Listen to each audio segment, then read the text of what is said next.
உங்க வீட்ல எல்லாமே நல்லா தான் இருக்கு. சாப்பாடு இருக்கு, பணம் இருக்கு, குழந்தைங்க நல்லா இருக்காங்க. ஆனா உங்க பொண்டாட்டி முகத்துல ஒரு விதமான சோகம் தெரியுது. அவங்க கையில போன் வந்தா அவங்க முகத்துல ஒரு மறைமுகமான புன்னகை வருது. ஆனா அந்த புன்னகை உங்களுக்காக இல்ல. நீங்க ஏதாவது கேட்டா, இல்ல வேலை விஷயமா பேசிக்கிட்டு இருக்கேன்னு சொல்லி சமாளிக்கிறாங்க. அப்போ உங்க மனசுல எழும் அந்த ஒரு கேள்வி, என் வாழ்க்கையில என்ன குறைச்சல்? நான் என்ன தப்பு பண்ணேன்? ஏன் இவங்க இப்படி மாறிட்டாங்க? இந்த கேள்வி உங்களை ராத்திரி முழுக்க தூங்க விடலையா? மார்புக்குள்ள ஏதோ ஒரு இடத்துல ஒரு பெரிய கணம், ஒரு விதமான பயம். இந்த பயம் உங்களை வாட்டுதா? நீங்க மட்டும் தான் இப்படி உணர்றதில்ல. ஆனா இதற்கு பின்ன இருக்கிற உண்மை நீங்க நினைக்கிறதை விட மிகவும் ஆழமானது. அது உங்களை குற்றவாளி உணர வைக்கல, மாறா மனுஷ மனசோட மிகப்பெரிய மர்மத்தை புரிஞ்சிக்க வைக்கும். இந்த வலி, இந்த சந்தேகம், இந்த மௌனம், இதுல நீங்க மட்டும் தான் இல்ல. எவ்வளவோ பேர் இந்த நரகத்தை அனுபவிட்டுட்டு வெளியே உலகத்துக்கு சிரிச்சுட்டு இருக்காங்க. உங்க வலி எனக்கு புரியும். நீங்க தனியா இல்ல. இந்த மாதிரி சைக்காலஜி இன்சைட்ஸ் மற்றும் ஹியூமன் பிஹேவியர் சீக்ரெட்ஸ் பற்றி தெரிந்து கொள்ள சப்ஸ்கிரைப் பண்ணிக்கொள்ளுங்கள். இன்னைக்கு நாம பார்க்க போறது ஒரு தபாலுக்குள்ள இருக்கிற மிகப்பெரிய மர்மம். திருமணமான பெண்கள் ஏன் தங்களோட வாழ்க்கை துணையை ஏமாற்றுகிறார்கள்? இது வெறும் உடல் சார்ந்த ஈர்ப்பா? இல்ல வேற ஏதோ ஆழமான காரணமா? பெரும்பாலான ஆண்கள் நினைப்பாங்க, அவளுக்கு வேற யாரோ மேல இஷ்டம் வந்துருச்சு, அவங்க தான் தப்பா நடந்துக்குறாங்க என்று. ஆனா சைக்காலஜி சொல்ற உண்மை வேற. இது வெறும் தப்பு பண்றவங்க கதை இல்ல, இது மனுஷ மனசு எப்படி உடைறது என்பதோட கதை. இதுல 15 முக்கியமான காரணங்களை பார்க்க போறோம். ஆனா இதுல கடைசியா சொல்ல போற 15வது காரணம் தான் எல்லாத்தையும் மாத்தக்கூடியது. பெரும்பாலான மக்கள் இந்த இடத்துல தான் அதிர்ச்சி ஆவாங்க. அதை நீங்க தவறாம கேட்டே ஆகணும். வாங்க முதல் காரணத்தில இருந்து ஆரம்பிக்கலாம். முதல் காரணம் உணர்வு ரீதியான பசி. Emotional starvation. பெண்களுக்கு உடல் ரீதியான தேவையை விட உணர்வு ரீதியான தேவை தான் மிக முக்கியம். Psychology shows that women primarily seek emotional intimacy in a relationship. ஒரு பொண்ணு காலையில எழுந்து ஆபீஸ் போய் மாலை வீட்டுக்கு திரும்பும் போது அவளுக்கு தேவைப்படுறது ஒரு கேட்பவர். ஆனா நம்ம வீட்ல என்ன நடக்குது? அவங்க ஆபீஸ்ல நடந்த விஷயத்தை சொல்ல ஆரம்பிச்சா நாம சாப்பிட வையேன், டிவி போடு சொல்லிட்டு வேற வேலையை பார்க்கிறோம். அந்த நொடியில அவங்க மனசுல ஒரு கதவு மூடுறது. அப்போ தான் ஆபீஸ்ல இருக்கிற ஒரு சக ஊழியர், என்னாச்சு? ரொம்ப டயர்ட் ஆயிருக்கீங்க, என்ன பிரச்சனை? கேட்கிறார். அந்த ஒரு கேள்வி அவங்க உள்ள இருக்கிற உணர்வு ரீதியான பசியை தூண்டி விடுது. உங்களுக்கு இது போல நடந்திருக்கா? ஒருவேளை நீங்க கேட்காம இருந்ததனால தான் வேற ஒருத்தர் கேட்கும் போது அவங்க மனசு அந்த நபர் பக்கம் ஈர்க்கப்பட்டிருச்சோ? இரண்டாவது காரணம் கண்ணுக்கு தெரியாத சுமை. The invisible load. Research indicates that women carry a massive mental load in a marriage. வீட்ல என்ன சாம்பார் வைக்கணும், குழந்தைக்கு நாளைக்கு என்ன ட்ரெஸ் எடுக்கணும், இன்னைக்கு கரண்ட் பில் கட்டணுமா, மாமியார் பிறந்த நாள் வர்றதா இருக்கு. இப்படி எத்தனையோ விஷயங்களை அவங்க மட்டும் தான் பிளான் பண்றாங்க. அவங்க உங்களுக்கு ஒரு துணை இல்ல, அவங்க உங்களுக்கு ஒரு ப்ராஜெக்ட் மேனேஜர். எப்போவும் ஒருத்தர் மேனேஜர் ஆகிட்டா அவங்களுக்கு ஒருத்தர் தேவைப்படுவாங்க, அவங்களை ஒரு பொண்ணா ஒரு பெண்ணா பார்க்க. அந்த நேரத்துல யாராவது ஒருத்தர் அவங்களை கேர் பண்ணினா நீங்க ரொம்ப கஷ்டப்படுறீங்க. நான் இருக்கேன் சொன்னா அவங்க அந்த நிழலுக்குள்ள போயிடுவாங்க. இது வெறும் ஈர்ப்பு இல்ல, இது ஒரு நிவாரணம். நீங்களும் இதை நோட்டீஸ் பண்ணி இருக்கீங்களா? உங்க பொண்டாட்டி எவ்வளவு மென்டல் லோட் கேர் பண்றாங்கன்னு. ஆனா இது தான் முழு உண்மை கிடையாது. இன்னும் ஒரு காரணம் இருக்கு, இது கேட்டா நீங்க அதிர்ச்சி ஆவீங்க. மூணாவது காரணம் அடையாளத்தை இழத்தல். Loss of identity. கல்யாணத்துக்கு முன்னாடி அவங்க ஒரு பொண்ணு. அவங்களுக்குன்னு தனி கனவு இருக்கும், தனி ஆசை இருக்கும். ஆனா கல்யாணம் ஆனதுமே அவங்க பொண்டாட்டி ஆனாங்க, அப்புறம் அம்மா ஆனாங்க. அவங்க பேருக்கே முக்கியத்துவம் இல்லாம போச்சு. எல்லாருமே என்னாச்சு தான் கூப்பிடுவாங்க. சைக்காலஜி சொல்ற ஒரு ஆழமான உண்மை என்னன்னா, சில சமயம் பெண்கள் ஏமாற்றுவது வேற ஒருத்தர் மேல இருக்கிற இஷ்டத்தினால இல்ல, அவங்களுக்குள்ள இருக்கிற இளமையையும் அடையாளத்தையும் தேடித்தான். உலக புகழ் பெற்ற உளவியலாளர் எஸ்டர் பெரல் சொல்வாங்க, அவங்க தங்க புருஷனை விட்டுட்டு போகல, அவங்க தாங்க ஆன நபரை விட்டுட்டு தான் போறாங்க என்று. அவங்க காலேஜ் படிக்கும் போது எப்படி இருந்தாங்களோ அந்த சுதந்திரமான பொண்ணை தேடித்தான் இந்த தப்புக்குள்ள போறாங்க. இதுவரைக்கும் இதை யோசிச்சு பார்த்திருக்கீங்களா? நான்காவது காரணம் ரூம்மேட் சிண்ட்ரோம். Roommate syndrome. கல்யாணம் ஆன புதுசுல எல்லாம் ரொமான்ஸ் இருக்கும். ஆனா 5 வருஷம் 10 வருஷம் ஆக ஆக உங்க உறவு ஒரு ரூம்மேட் உறவு மாறிடுது. பால் வாங்கிட்டு வா, கரண்ட் பில் கட்டிடு, குழந்தையை தூங்க வை, இவ்வளவு தான் பேச்சு. உங்களுக்குள்ள இருக்கிற காதல், ரொமான்ஸ் எல்லாம் காணாம போயிடுது. ஒரு பெண் ஒரு போதும் ஒரு ரூம்மேட்டோட வாழ முடியாது. அவங்களுக்குள்ள இருக்கிற ஒரு பெண் அந்த ரொமான்ஸை, அந்த கனவை தேடுவாங்க.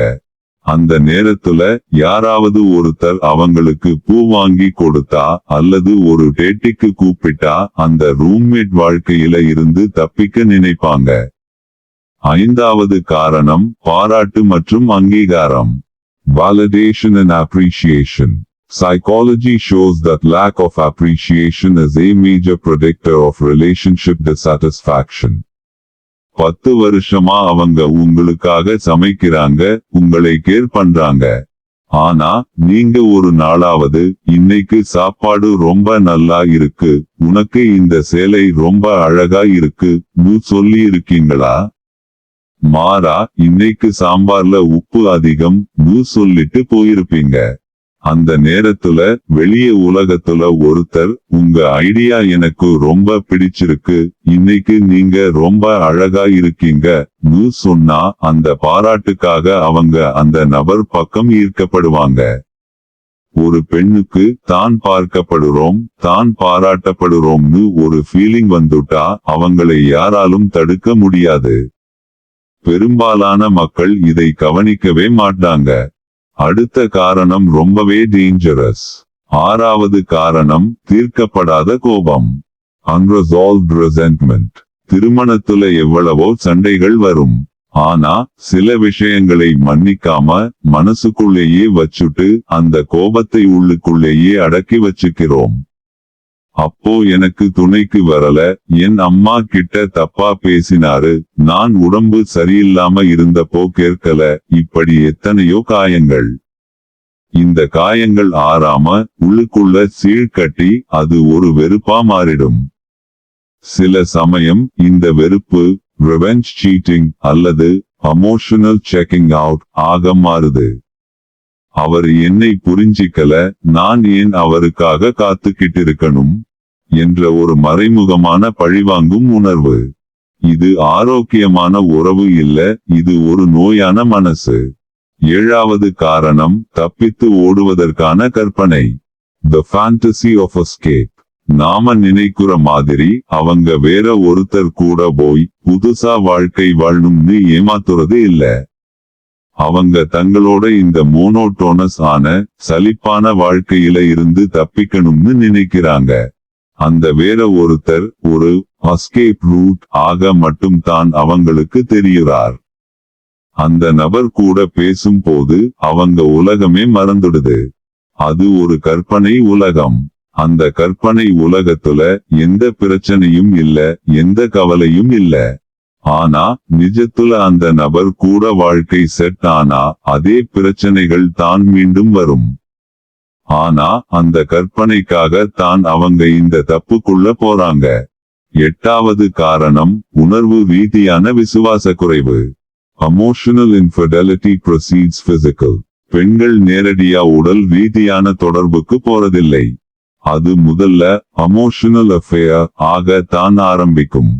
நாங்க வெறும் நண்பர்கள் தான், எங்களுக்குள்ள எந்த தப்பும் இல்ல சொல்லிக்கிட்டே அவங்க தங்களோட மனைவி புருஷன் கிட்ட சொல்ல முடியாத ரகசியங்களை, தங்களோட ஆழமான உணர்வுகளை இந்த நண்பர் கிட்ட பகிர்ந்துக்குவாங்க. Psychology says that when a woman shares her deepest emotional vulnerabilities with someone other than her partner, the physical boundary is just a matter of time. அந்த எமோஷனல் பாண்டிங் தான் பிறகு பிசிக்கல் ஆக மாறுது. நீங்க கவனிச்சீங்களா, உங்க பொண்டாட்டி ஒருத்தர் கிட்ட ரொம்ப நேரம் செட் பண்ணி பேசுறாங்கன்னு? அதுதான் ஆரம்பம். இன்னும் டேஞ்சரஸ் ஆன காரணம் ஒன்று இருக்கு. இது ஆண்களை விட பெண்களை அதிகமா பாதிக்கிற விஷயம். ஒன்பதாவது காரணம் ஒப்பீட்டு மனப்பான்மை. The comparison trap. இன்னைக்கு சோசியல் மீடியா காலம். இன்ஸ்டாகிராம், ஃபேஸ்புக்ல எல்லாருமே ரொமான்டிக் ஆவா, கணவன் மனைவி ஜோடியா சுத்துறதா, பார்ட்டி பண்றதா போஸ்ட் போடுவாங்க. ஆனா அவங்க வீட்டுக்குள்ள என்ன நடக்குதுன்னு யாருக்கும் தெரியாது. இந்த போலியான உலகத்தை பார்த்து நம்ம பொண்டாட்டி நம்மளை ஒப்பிட்டு பார்க்க ஆரம்பிப்பாங்க. என்னோட புருஷன் ஏன் இவங்க மாதிரி இல்ல, எனக்கு ஏன் இப்படி ஒரு வாழ்க்கை என்ற ஒரு தாழ்வு மனப்பான்மை. இந்த ஒப்பீடு தான் அவங்களை வேற ஒருத்தர் பக்கம் தள்ளுது.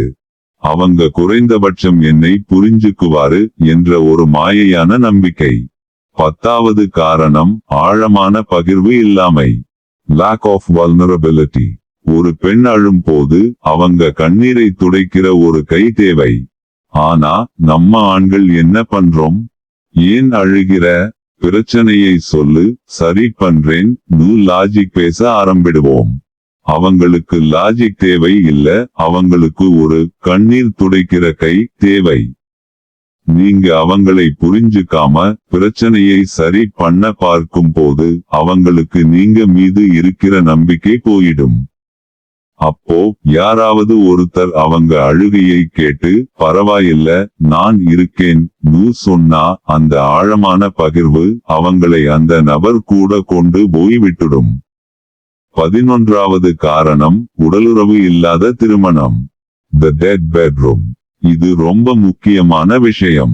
உடலுறவுன்னு சொன்னது வெறும் செக்ஸ் மட்டும் இல்ல, அது ஒரு ஆழமான தொடர்பு. கை கோர்த்து நடக்கிறதுல இருந்து நெற்றியில முத்தம் கொடுக்கிறது வரைக்கும். திருமணம் ஆன புதுசுல இருக்கிற அந்த தொடுதல் நாள் ஆக ஆக குறைஞ்சு கொண்டே போகுது. ஒரு பெண் தன் கணவன் தன்னை தொடாத போது தன்னை யாரும் விரும்பவில்லை என்ற உணர்வுக்கு உள்ளாகிறாள். டச் ஸ்டார்வேஷன் என்று சைக்காலஜி சொல்றது. இந்த தொடுதல் பசியை வேற ஒருத்தர் தீர்க்கும் போது அந்த உடல் ஈர்ப்பு மன ஈர்ப்பை கூட தாண்டி போயிடும். 12வது காரணம் மௌனமான பயம். Fear of confrontation.